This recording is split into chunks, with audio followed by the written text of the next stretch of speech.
మన ఎమ్మెల్యే గారు చాలా బిజీ షెడ్యూల్ అయినప్పటికీ మా మీద ఉన్న ప్రేమ అభిమానంతో ఈ కార్యక్రమానికి విచ్చేశారు. ముందు ఆయన గురించి 2 విషయాలు. ఆయనకి నాకు పరిచయం చాలా తక్కువ.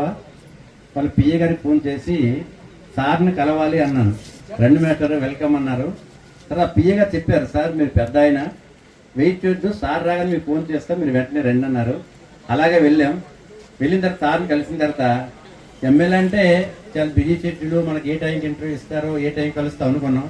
మేము వెళ్ళిన వెంటనే ఆయనే లేచి సార్ రండి అని ఆయన ఆఫీసుకు తీసుకెళ్ళి మాకు పక్కన కూర్చోబెట్టి, సార్ మీరు పెద్దలు గురువు గారు, మిమ్మల్ని మీరు నమస్కారం పెట్టి మేమే నమస్కారం పెట్టింది. చాలా ఆప్యాయతగా అక్కడ మా శిష్య బృందం అంతా కూడా 30 మంది స్టూడెంట్స్ ఉన్నారు, వాళ్ళందరూ నమస్కారం చేశారు. అయితే నేను అనుకున్నాను ఎమ్మెల్యేలకు కూడా చాలా మంది మరి పొలిటికల్ బ్యాక్గ్రౌండ్ కాబట్టి చాలా మంది ఎమ్మెల్యే చూశాను, ఇంత సింప్లిసిటీ, ముఖ్యంగా నిగర్వి. అంతే మనకి పదవి వచ్చిన తర్వాత మనం అందరినీ, నాకు తెలుస్తుంది చాలా మంది అనుభవం తక్కువ. నేను చంద్రబాబు నాయుడు దగ్గర నుంచి రాజశేఖర్ దగ్గర పక్కన నిల్చున్న చూస్తున్నాను. అలాంటిది గర్వం లేకుండా ఒక ఎమ్మెల్యే స్థాయిలో కూడా సామాన్యమైన ఒక టీచర్, ఒక మామూలు ఒక తెలిసిన మనిషిలా నాకు ఇంత ప్రేమగా చూశారని చెప్పి ఆయన చెప్పాను, సార్ మీరు రావాలంటే ఎన్ని పనులున్నా మ్యాటర్ తప్పనిసరిగా వస్తామన్నారు. ఇది చాలా ఎందుకంటే చాలా మంచి రోజు, చాలా పెళ్ళిళ్ళు, చాలా అడవుడి, ఎన్నో ప్రోగ్రామ్స్ ఉన్నాయి.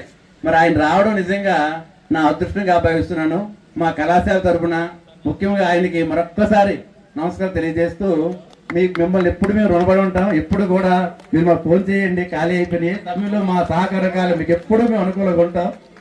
ఓకే.